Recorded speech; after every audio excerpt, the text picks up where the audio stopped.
I want you to think of something in your life that is objectively good.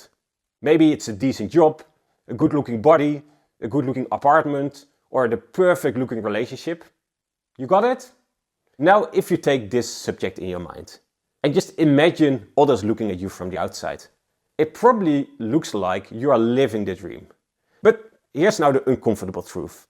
And you're aware of this because you've already achieved it. There's nothing that makes you happy all the time, as we constantly internally adjust. And sometimes, despite all of the things working for us, we're not even feeling happy at all, right? I mean, also look at all those movie stars. They have all the fame, money and admiration in the world, and still somehow many of them feel shit.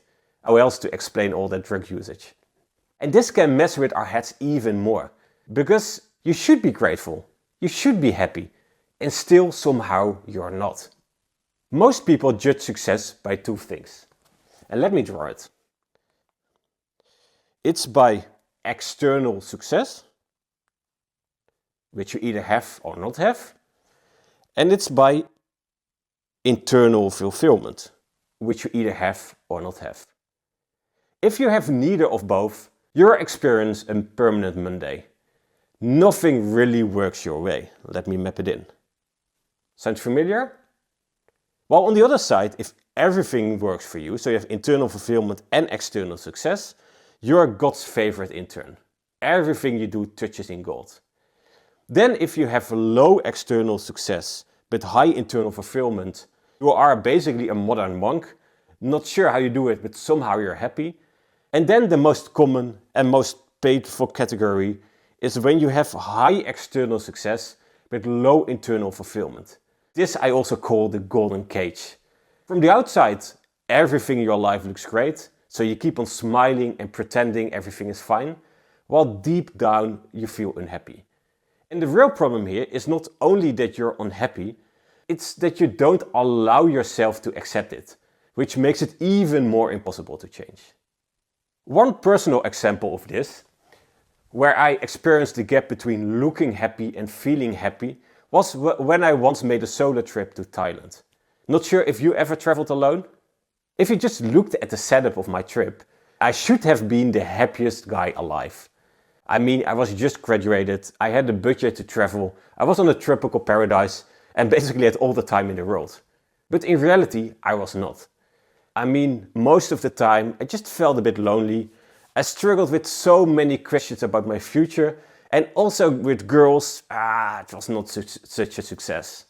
And this is where I also learned that if you take the same you to the other side of the planet, then things doesn't change that much. I mean, you still have the same thoughts, you're just surrounded by slightly different looking people. But you know, the hardest part was to accept that things were not just blue sky, and to not act like I was living the dream, like many of the backpackers do. Instead, what I needed to learn was to be honest to myself and others about what I actually felt, and give myself a shot to learn, to do things better next time. Why is it so hard to admit that you're not happy with something that looks so great from the outside, even if from the inside that feeling of dissatisfaction comes back? There are few things at play here. Firstly, you're likely protecting an investment in your old identity, as you likely spent years on building the person you are today, building your career, your relationship, your self-image. So the moment you start to doubt any of that, it can trigger panic in your brain. Like, if this isn't right, why did I put in all that effort? Secondly, you might deny your feelings by comparing yourself to others. You just tell yourself, others have it worse. You just should be grateful. You just should be happy with what you have. But sadly, you're not. And thirdly, you might be afraid of what happens when you change yourself. And if everything from your past will stay the same as it was before. With your inner voice telling you, what will happen in the future? What will happen with my old life? Will the future actually be better? And the hard reality is that yes, you will change and you might lose friends. But fact also is, if you never take a bit of risk, you will never be fulfilling your real needs. And you will simply living the life that is expected from you without double checking if this is still what you want all along. So the true challenge here is admitting that you might have different needs than you told yourself until now. And yes, that is terrifying.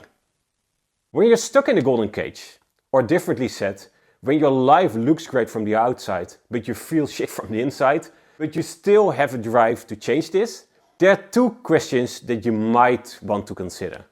So pause for a second and think. Question number 1, and let me also write it down. Are you willing to let go of your old identity? Meaning you can accept that life might work differently than you initially thought it would. Got it?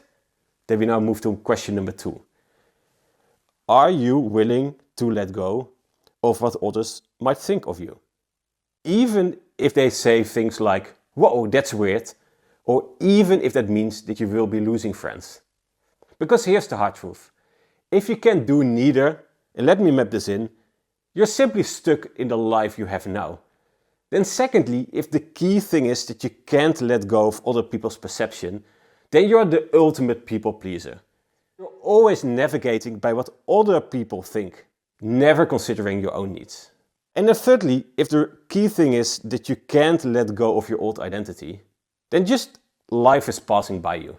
And you likely will be afraid to jump to new opportunities. These are generally the people that over time get stuck in life. And lastly, if you can say yes to both, so you're willing to let go of your old identity, and you don't mind what other people think, then there's truly hope, and the path towards inner happiness opens up. And yes, that takes courage. The courage to follow your real needs, independent of what other people think. And to not focus too much on the stuff that made you happy in the past, as the real question is, what makes me happy now? So, what is the medicine to bridge the gap between looking happy and feeling happy? It's actually quite simple.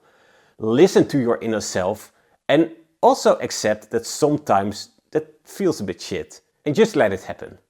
So if you are doing something you're really good at, but it doesn't make you happy, then just accept that maybe it isn't for you. Wow, if you do something that you always thought was super lame and not cool, but when you do it, you actually enjoy it, just accept that it might actually be for you. In short, don't care so much about your past image or what other people think of you, and dare to try something different. Pick up a new sport, change your perspective, take a new hobby. I mean, just do whatever. And if you're afraid of what other people might think of your choices, that's actually even more reason to do it. Because, to be frank, if your social environment judges you for the things you genuinely enjoy, then, I'm sorry to say it, then you have some bad friends. So, time to change. While on the other side, if you have friends that accept the things you like, it might even unlock a whole new dimension in your friendship, introducing the new you not just to yourself, but also to others, which can be extremely liberating. To share a story of myself, somewhere in my late 30s, I finally realized something important. I will never be happy if in everything I do, I worry about what other people think. So I decided to just stop overthinking, and I stopped caring about how things looked from the outside. Started doing things which actually felt right to me. Which for me meant pushing the comfort zone, doing things like trying stand-up comedy, doing yoga. I traveled to Wim Hof Week in Poland. I traveled alone, like said, to Thailand. I made videos like this and so on. Overall, it felt amazing to explore this new side of myself. And a cool additional learning was also that by trying out all those new things, I automatically also let go of some of the old stuff. I personally, for example, stopped drinking alcohol, I stopped going out, and I also stopped drinking caffeine at all to reduce this physical dependency of energy. But it must be said that this also did have impact on my social circle, as suddenly I wasn't the guy anymore who loved to go out every night and just take shots and so on. I suddenly was the guy who preferred yoga in the morning over all of that, where I luckily learned that when I changed, that my best friends adjusted. While the others who didn't adjust, well, they made space for new people and new experiences, which for me was definitely worth it, as I now live the life that truly fits me. So what are things in your life that you're not doing because it doesn't fit your past image or you're a bit embarrassed by what other people think? Let me know in the comments. And of course, if you like the content, make sure to subscribe and like, and I'll see you in the next one.